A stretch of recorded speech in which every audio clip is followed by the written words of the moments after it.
D'ailleurs, si la finale fait autant que la demi, un truc qui est bizarre. Dans de la finale de 45 minutes, des plus de 40 avec Stéphane Deroche, qui avait donc fait la demi la plus rapide, puisqu'il part devant Jérôme Sartel en deuxième position, Rémi Barbillon troisième, Vincent Chepdeville en quatrième position, Johan Ouriez cinquième, Frédéric Pouig sixième, Dominique Hoge 7e, Bruno Jasmin 8e, François de Nironi 9e, Frédéric Capillon 10e, Didier Goutebarge 11e et Éric Briandé 12e. Et il manque donc le 13e pilote qui est Pierre. Le voilà, Pierre Fluet Le Cerf. Je voulais pas dire son nom pour pas écorcher son nom de famille. Mais le voilà qui apparaît comme par magie dans la liste. Donc tout est prêt. Les pilotes sont en train de se placer sur les ordres du starter.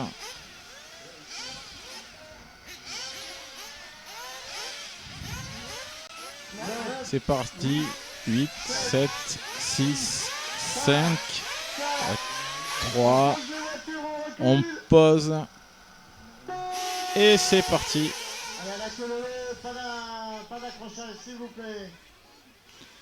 Un beau départ pour l'instant.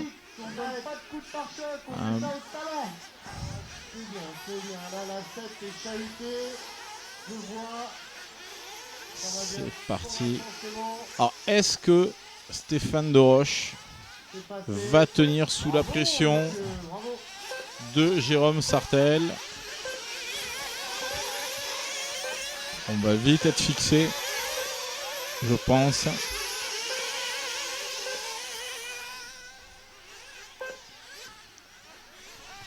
Stéphane qui a toujours clairement les doigts, ça c'est pas le problème.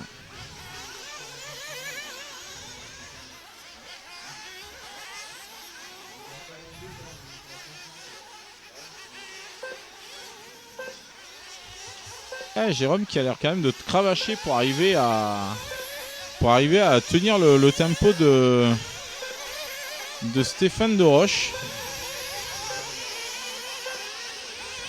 avec son Mugen MBX 8R.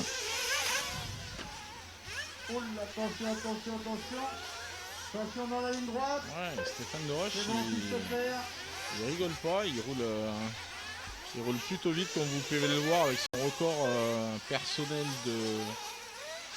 du tour, étant donné que pour l'instant le pilote le plus rapide c'est lui, 30-349.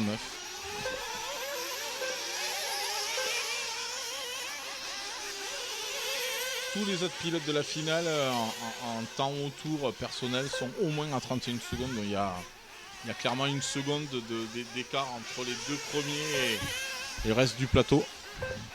Voilà, beaucoup de réussite là pour Jérôme là, Sartel. J'ai cru qu'il allait partir à la faute et pas qu'un peu, mais la panthère est retombée sur ses pattes. Jérôme qui prend quand même, je trouve, pas mal de risques à aller taquiner les vibreurs là.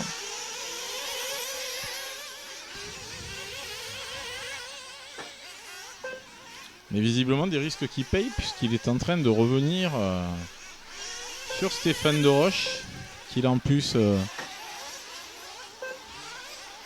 Stéphane Deroche qui part à la faute et Jérôme qui en profite. Donc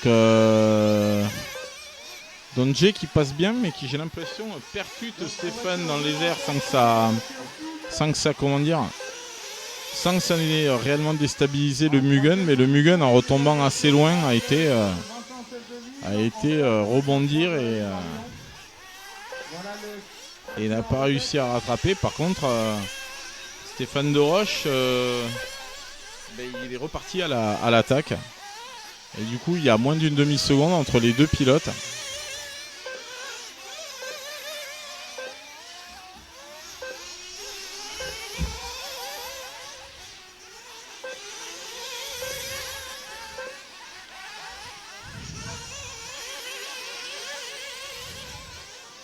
Donc là avec Jérôme Sartel, un 30-271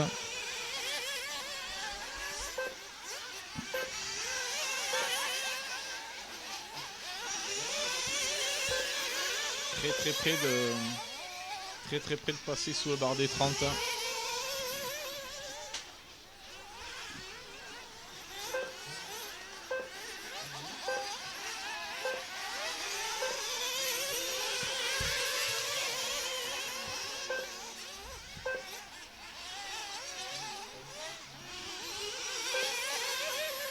Et Stéphane là qui a... Waouh. Qui a fait une belle... Qui a fait un beau rattrapage là.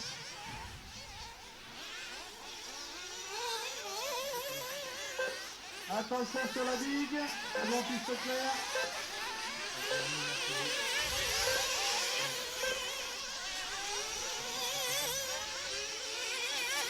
Donc Stéphane de Roche qui est toujours en tête, hein, suivi à 0,4 par Jérôme Sartel et 8 secondes et demie derrière Jérôme. 8 secondes et demie derrière le leader. On a Vincent, un chef de ville, qui a 2 secondes d'avance sur Rémi Barbillon. Attention la voiture, voilà, super. Pareil, voiture 5, tu as les deux leaders qui arrivent derrière toi. Ah ben, encore une erreur de Stéphane de Roche au même endroit, dont va forcément profiter Jérôme Sartel.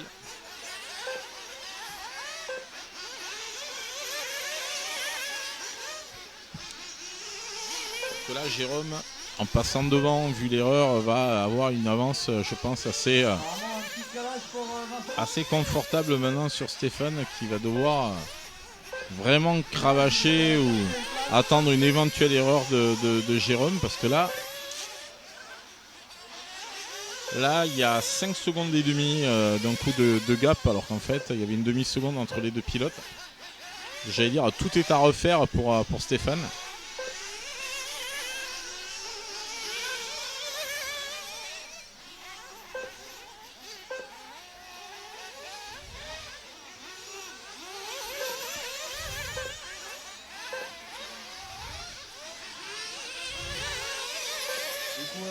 Jérôme qui est en train de remonter sur les retardataires.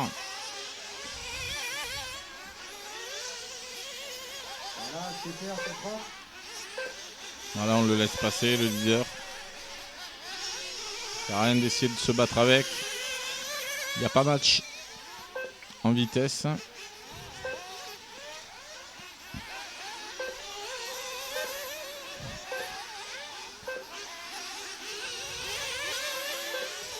Et c'est toujours Jérôme Sartel qui est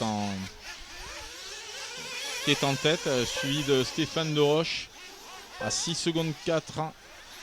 Et Pierre Fuelser qui a 17 secondes du leader, mais qui vient de passer en 3e position.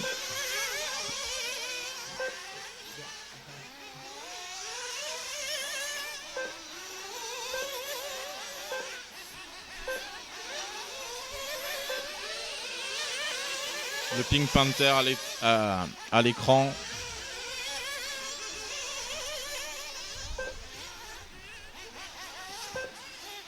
Donc un buggy assaut, team assaut, motorisé, ultimate et chaussée de pneus Pro Circuit. Tout ça disponible chez Samuel Distribution France.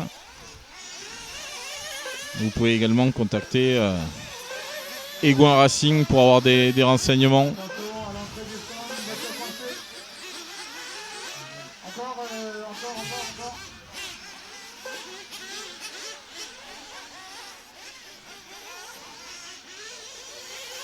Et Jérôme qui continue à creuser un peu son écart avec le second.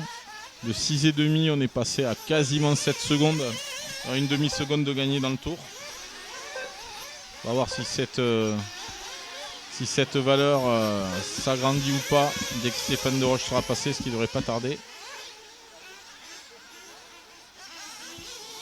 À moins que Stéphane soit arrêté pour ravitailler. Là, c'est assez étrange qu'il ne soit pas encore passé. Oui, voilà, il est passé. Il a 19 secondes, donc il s'est clairement arrêté pour ravitailler. Après, on est quand même à 8 minutes 40 de course, donc ça a quand même une certaine logique. La voiture numéro 2.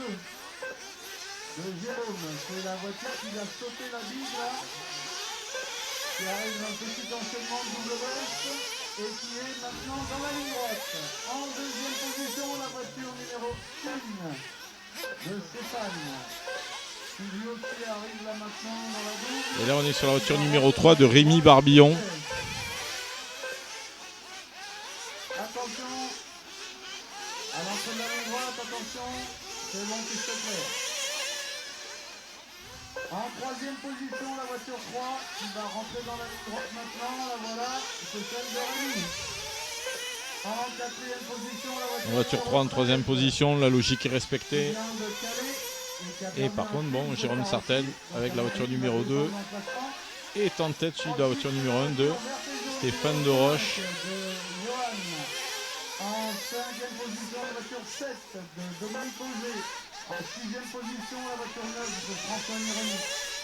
En septième position, la 12 de Frédéric Papillon. En 8 à 8 de Bruno Jacquemin. Du coup, pour le moment, la 13 et 9e. Et la 13 et 10e, la 6 et 9e, la 11 et 11e, la 12 12e. Attention, la 5 à le second. Là, pour l'instant, les écarts restent stables. Et l'ordre ne change pas. Jérôme Sartel suivi de Stéphane de Roche et Rémi Barbillon. Là, on est sur la voiture numéro 1 à l'écran, celle de Stéphane de Roche.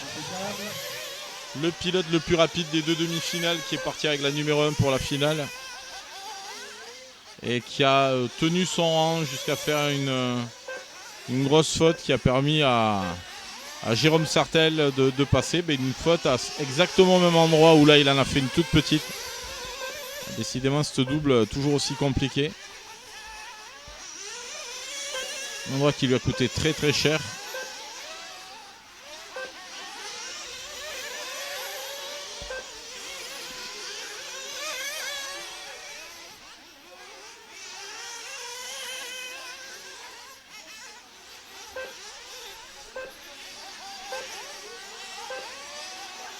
Et avec un écart qui se creuse toujours. Jérôme Sartel qui inexorablement se détache et prend de l'avance sur Stéphane.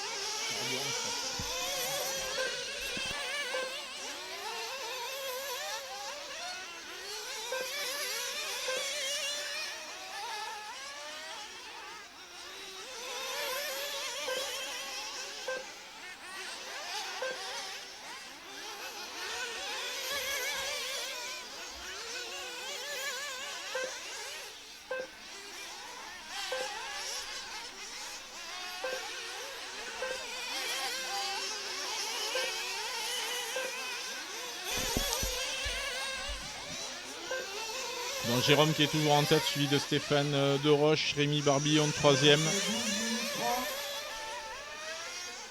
Pour le moment, nous avons toujours la voiture numéro 2 de Jérôme en tête, suivi de la 1 de Stéphane et de la 3 de Rémi. Donc pour l'instant, les positions sont figées. Il n'y a que les temps qui évoluent. Là, Stéphane de Roche est encore plus loin que tout à l'heure. 18. Allez, je vais arrondir 18,5 secondes de retard sur Jérôme. Et ce en 13 minutes de temps. Donc à ce rythme-là, il devrait prendre un tour et demi si la course reste dans ce tempo, qu'il n'y ait pas de problème. Il reste encore 32 minutes de course.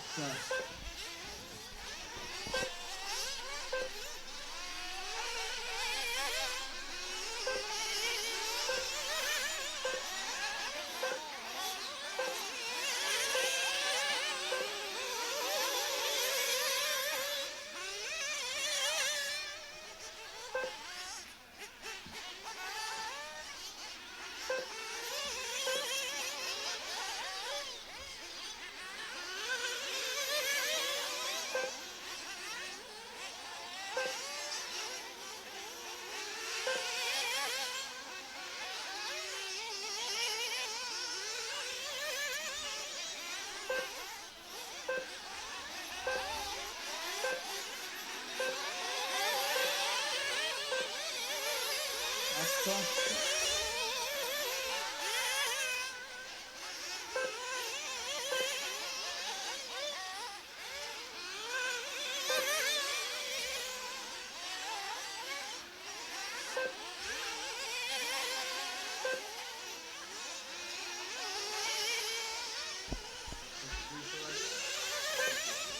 Dans les écarts toujours stables, toujours le même top 3. Et Jérôme toujours à l'écran. Monsieur Pink Panther.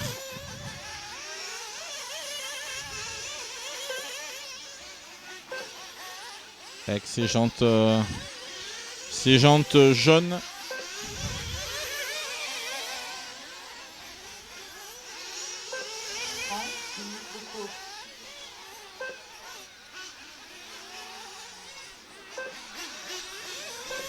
Donc là, je demandais un peu aux mécanos et aux pilotes, les châssis sont vraiment mis à rude épreuve.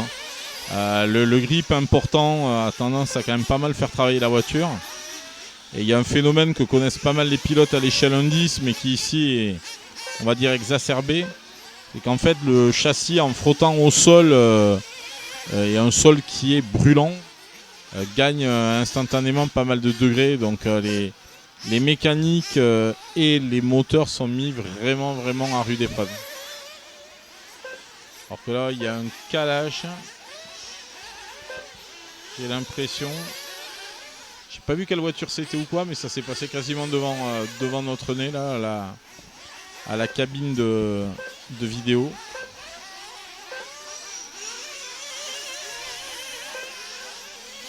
Et Jérôme Sartel qui continue de creuser l'écart. Là, plus de 20 secondes sur Stéphane de Roche. Et d'ailleurs, Jay qui rentre au ravitaillement. Ravitaillement qui a été fait en tranquille, j'allais dire. Il n'y a pas d'affolement chez les mécanos. On remplit bien le réservoir, il y a du temps. Il a de l'avance. Pourquoi se précipiter ?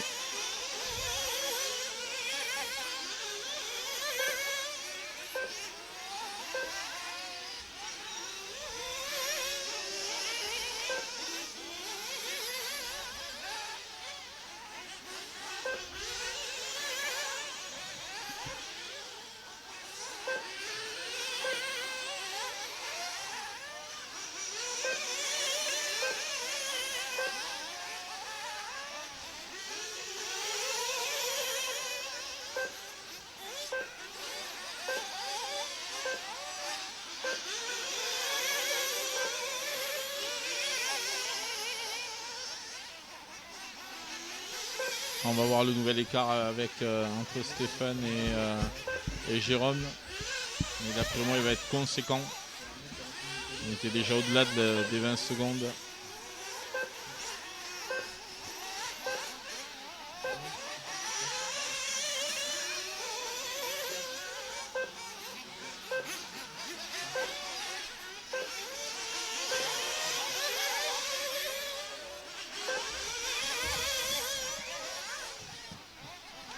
Voyons voir ça. Étant donné que sur le dernier tour, il y a plus de 2 secondes d'écart entre le temps de Jérôme et le temps de Stéphane. L'écart devrait être encore plus important.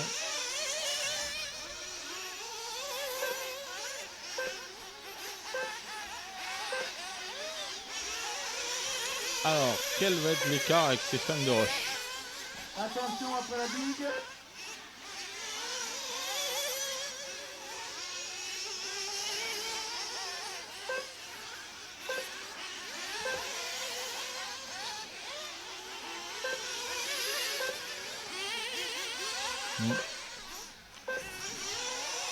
J'ai l'impression que le comptage là déconne un tout petit peu parce que Stéphane de Roche est bien passé, mais ça n'a pas compté en fait les écarts, alors qu'en fait son temps a clairement diminué.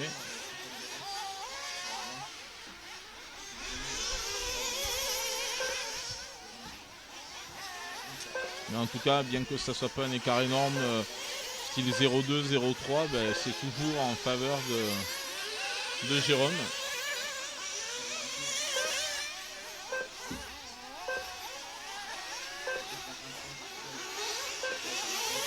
Et là, du coup,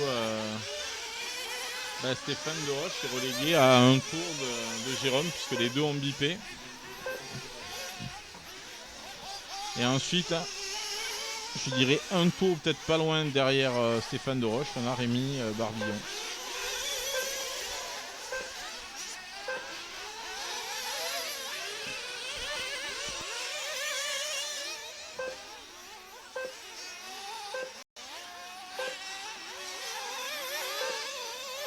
Attention. 25 minutes de pause. Allez, il vous reste encore 25 minutes à courir. Il fait chaud. En tête, toujours la voiture numéro 2. Et Jérôme en deuxième position. D'ailleurs, voilà. Allez, Jérôme là qui a fait un tour un tout petit peu moins bon juste avant que celui de Stéphane qui lui a repris un peu de temps. Et juste après, il y a Jérôme qui lui répond avec un tour qui est nettement plus rapide. Et là, avec un 36, je pense que c'est un score autour assez bas. Pour pas que ça soit en ravitaillement, mais haut pour que ça soit. Je pense que c'est une erreur de Stéphane de Roche.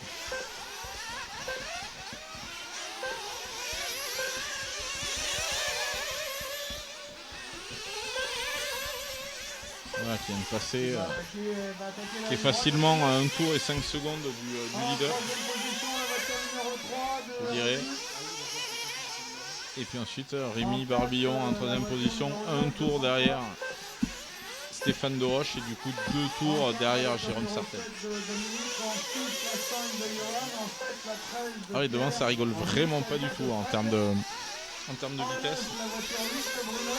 Et en même temps, on voit que ça joue dans presque 3 catégories distinctes, quoi, avec Jérôme qui est vraiment devant.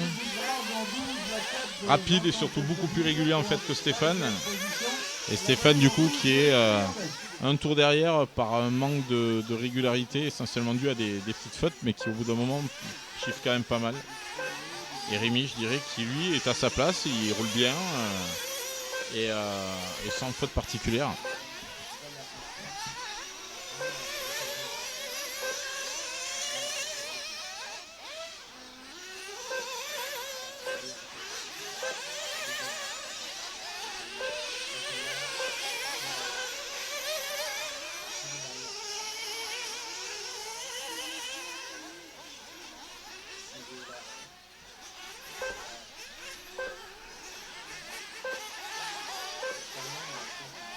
Là encore un tour de Jérôme Sartel en 30 415 et de Stéphane de Roche en 34 992. Bon là il y a 4 secondes et demie déjà d'écart de creusé par Jérôme.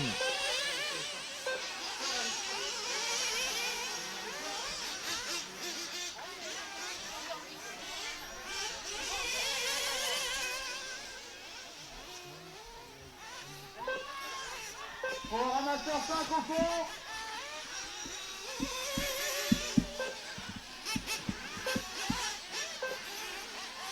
Mais là encore une fois un tour assez compliqué là pour Stéphane. Qui à ce compte-là va bientôt compter 2 tours de retard. Beaucoup plus tôt que ce que je m'étais imaginé. Puisqu'il reste encore quand même un peu plus de 21 minutes à couvrir.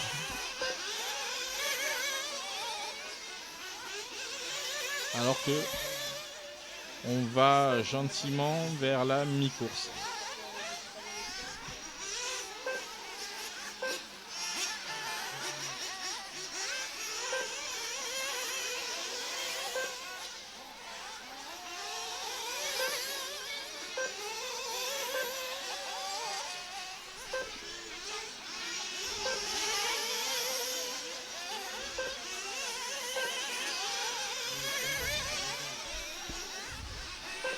Alors que là on suit la voiture je pense de Pierre La voiture numéro 13, je pense, qui est à l'écran.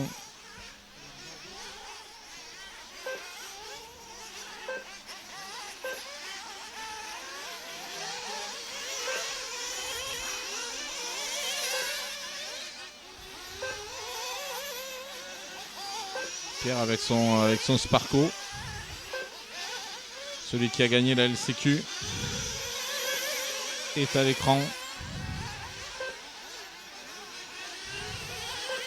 Donc Pierre me disait tout à l'heure que le problème qu'il avait rencontré et qui l'a obligé à passer par la LCQ, c'est un problème de diff centrale. Une casse assez improbable. Essentiellement due à, je pense, à la chaleur. Je pense pas que la fiabilité soit mise en cause sur une utilisation complètement normale.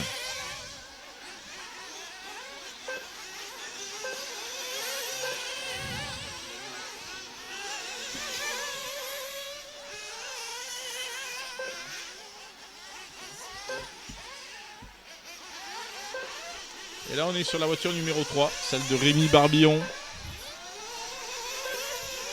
Kyosho Pico Matrix, je pense.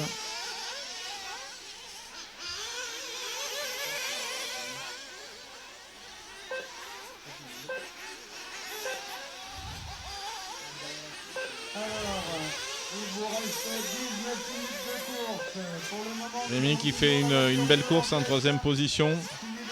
Il a un tour d'avance sur le 4e, un tour de retard sur le second, 3 tours de retard sur le premier. Il est donc relativement à l'abri derrière. Il ferait vraiment une énorme erreur de sa part. Un gros calage dans le sens la voiture est à l'autre bout de la piste ou quoi. Alors que là il vient de faire une grosse faute à la réception du plateau. Apparemment sans gravité, il repart.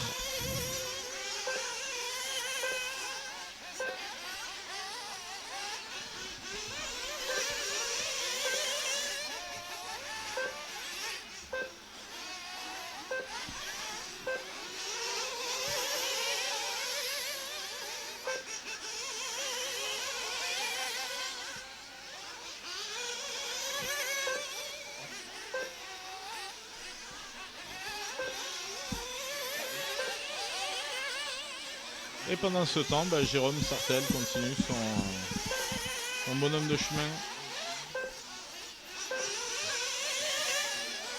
Il construit une avance vraiment colossale sur le second. Sur Stéphane Deroche qui n'est pas n'importe qui mais qui là n'arrive pas à suivre la cadence.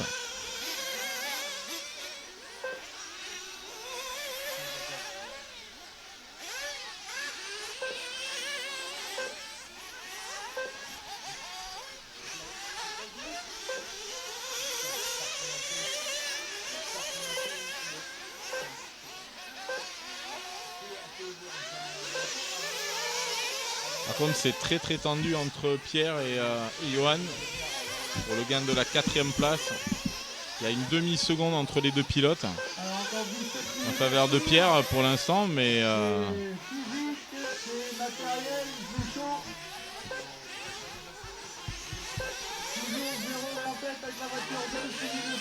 ça va être intéressant de voir un peu ce que ça donne entre les deux pilotes.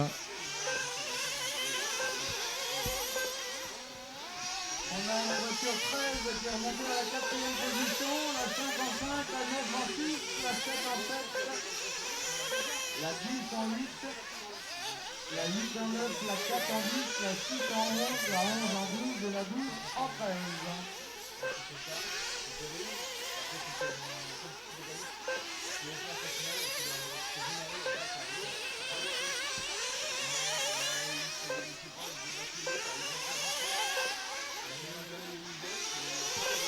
Pierre qui a pris un tout petit peu d'avance, 2 secondes sur Johan, mais qui reste très loin de Rémi Barbillon en 3e position qui a un tour d'avance sur lui. Et devant, Jérôme continue tranquillement à mener. Enfin, tranquillement. C'est relatif, bien sûr.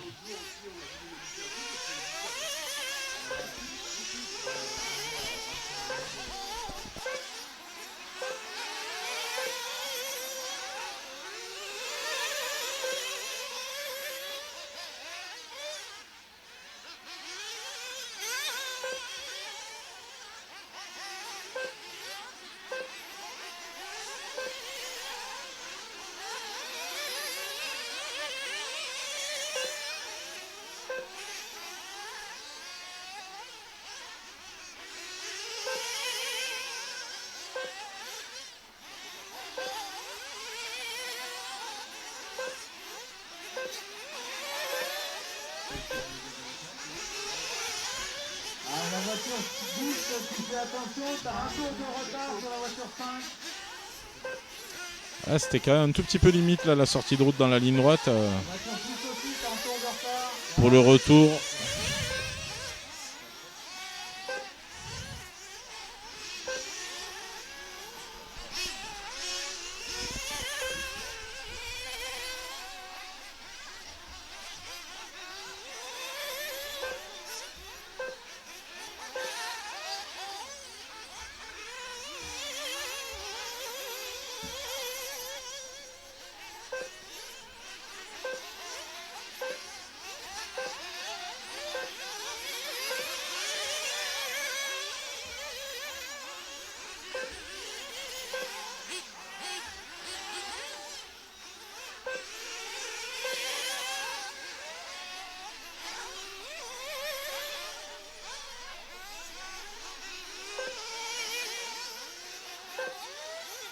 Et nous revoilà sur la voiture numéro 3 de Rémi Barbillon en 3e position avec son Kyosho.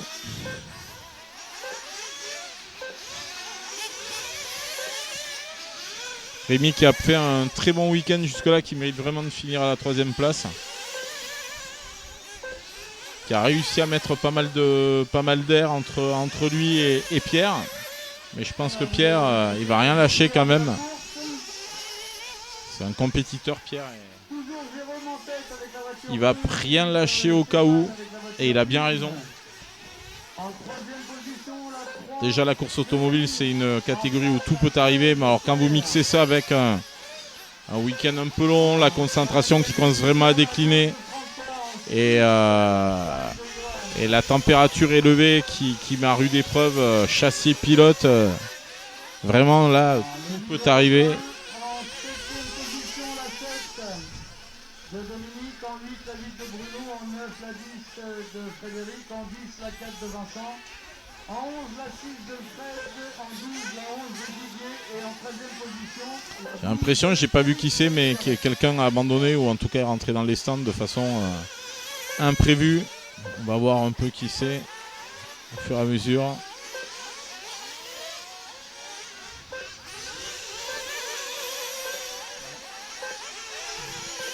Ça m'a l'air d'être Didier Goutebar, je suis pas sûr à 100%, mais ça ne m'étonnerait pas, ou Frédéric Puig, on verra bien un peu des deux, lequel continue de descendre.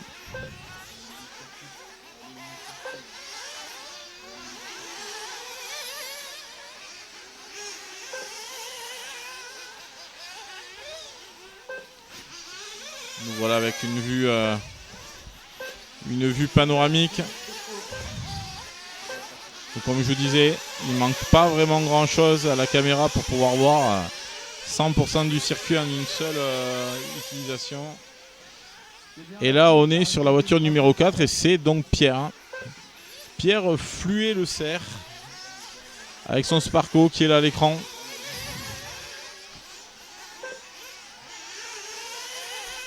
Donc Pierre, comme je vous disais, qui est plus ou moins sous la pression de de François, en ironie, qui est dans le même tour mais assez loin de Rémi Barbillon qui est en 3e position, mais qui va rien lâcher comme il se doit, et ce alors qu'il reste 11 minutes à courir avant la fin de cette finale de 45 minutes.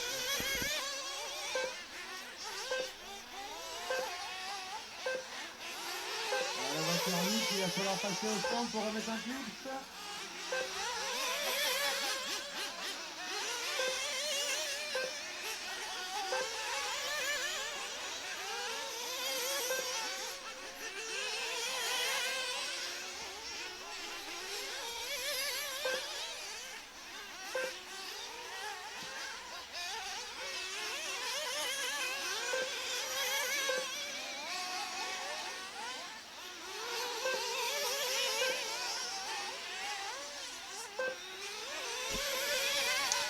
Ah, une erreur, un gros coup de grippe là pour le Sparco de Pierre. Ah, une faute du leader. À la réception. Et alors qu'on nous annonce une faute du leader. Et bon, une faute du leader qui a 2 tours et demi ou 3 tours d'avance, c'est pas très très grave.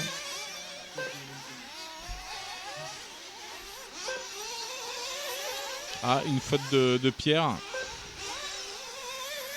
Avec comme sanction derrière pour la voiture qui le suivait une autre faute. Là par contre c'est les réflexes qu'il ne faut pas avoir. Sûrement que la personne qui s'est plantée à la double juste après, c'est quelqu'un qui l'a vu au dernier moment, qui a freiné en l'air et qui a piqué du nez vu la réaction de la voiture.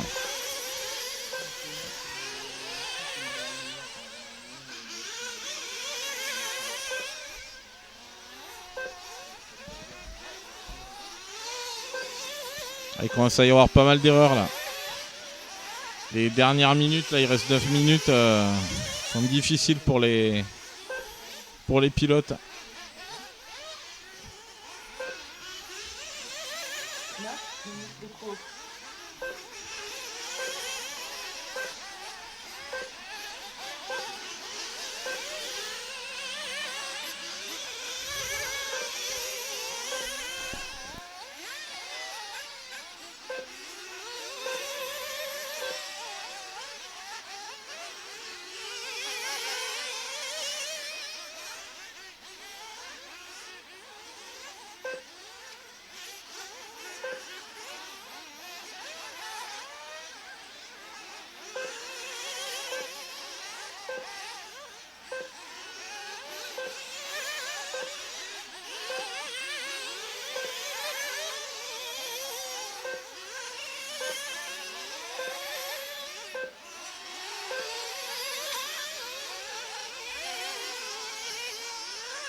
Je regardais le temps moyen qui donne déjà une indication assez intéressante sur le résultat final avec un 31 secondes 557 pour Jérôme Sartel et un 32 587 pour Stéphane de Roche.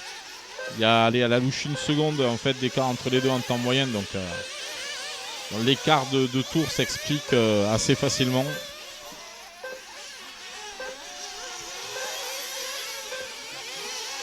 Avec Stéphane qui se sera montré rapide mais pas aussi régulier que Jérôme, qui n'allait pas spécialement plus vite en temps, mais quoique si quand même légèrement, mais qui était capable par contre de le reproduire beaucoup plus souvent. C'est en ça qu'il a fait la différence. Mais là Jérôme qui vient de mettre tout le monde dans le vent, alors qu'il est annoncé un problème sur la voiture 13, donc celle de la voiture 13 malheureusement c'est celle de Pierre je crois. Oui, je le vois en train de passer devant, donc j'espère que c'est pas encore le diff central de son Sparco qui a fait des siennes.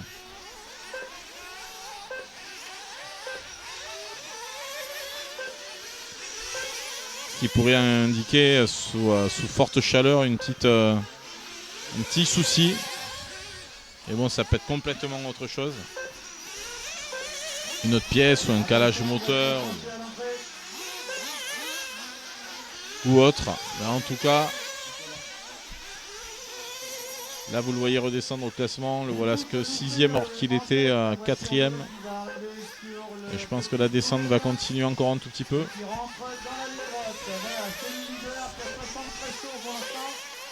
En deuxième position, la voiture 1 de Stéphane de Roche, en 3, la voiture 3 de Rémi Barbion. Et du coup, en quatrième position, c'est la voiture 9. Et là, on est sur la voiture du leader, alors qu'il reste un peu moins de 6 minutes de course à faire. Là, les voitures, elles sont là depuis 39 minutes en train de rouler. En cinquième position, la 5 de M. Oriez. En 6, la 13. Et dire qu'il nous attend un temps logiquement plus chaud à l'Euro dans 8 jours. Ça fait limite un peu peur. Donc l'Euro qui se déroulera à Barcelos au Portugal, sur le célèbre maintenant circuit du club de la famille Figueiredo, le Buggy Arena. Donc nous on sera présent mardi pour vous faire vivre en fait ce championnat d'Europe qui terminera le samedi soir comme il se doit, pour laisser aux pilotes et mécanos la possibilité de rentrer chez eux le dimanche tranquille. Et cette course d'ailleurs clôturera la première partie de la saison, de la mi-saison.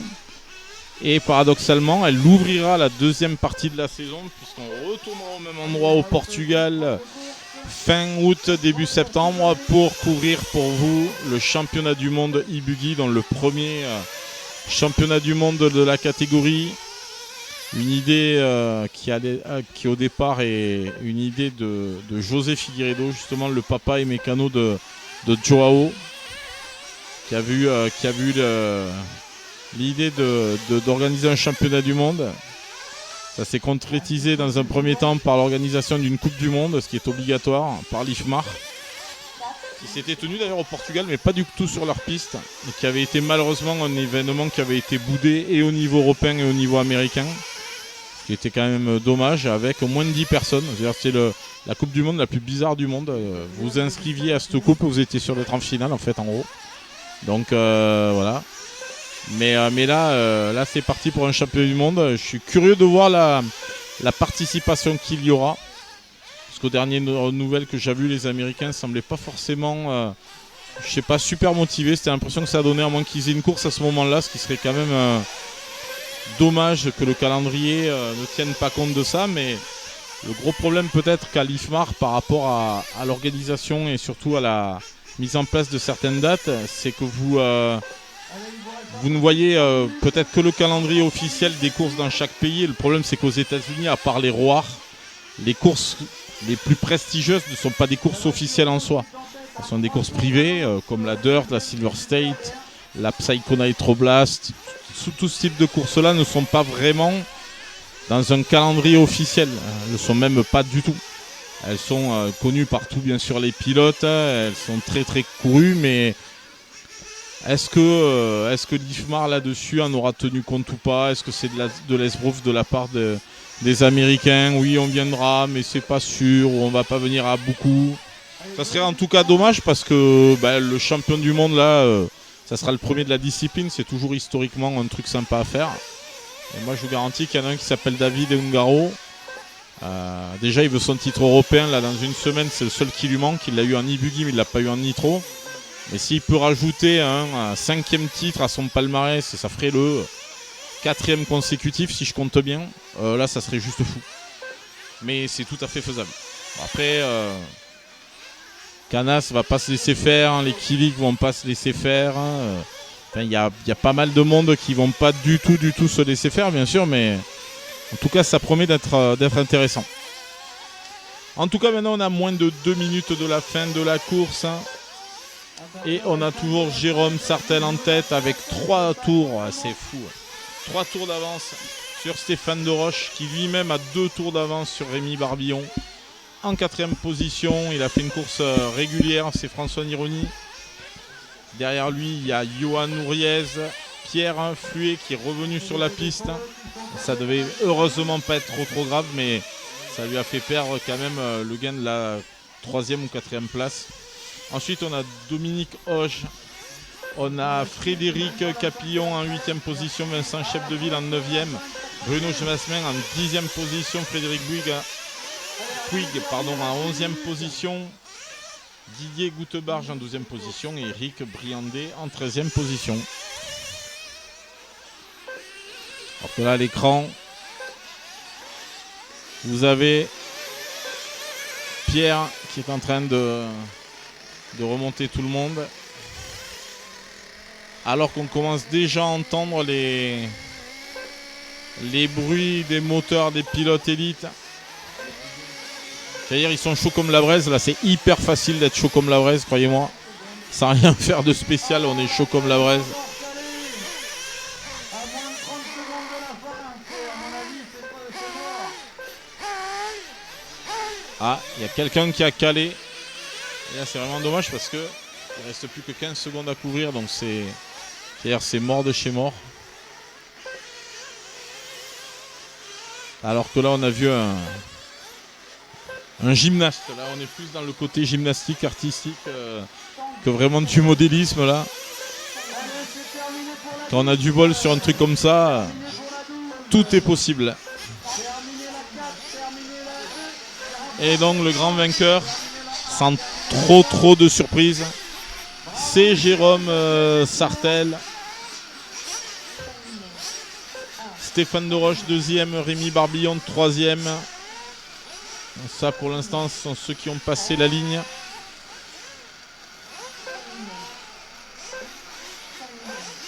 On voit l'écran François Nironi qui est en train de terminer. Le voilà, François, il vient de terminer en 4e position. 5e Yann Ouriez, Dominique Auge 6, Pierre Fluet-Le-Cerf 7, Frédéric Capillon 8, Vincent Chepdeville 9, Bruno Jasmin 10, Frédéric Puig 11, Didier Goutebarge 12 et Eric Briandet 13. Voilà le classement général avec des gros écarts de tours quand même. C'est quand même fou quoi. Il y a 12 tours d'écart entre le premier et le dernier de la finale. Ça fait vraiment pas rire du tout.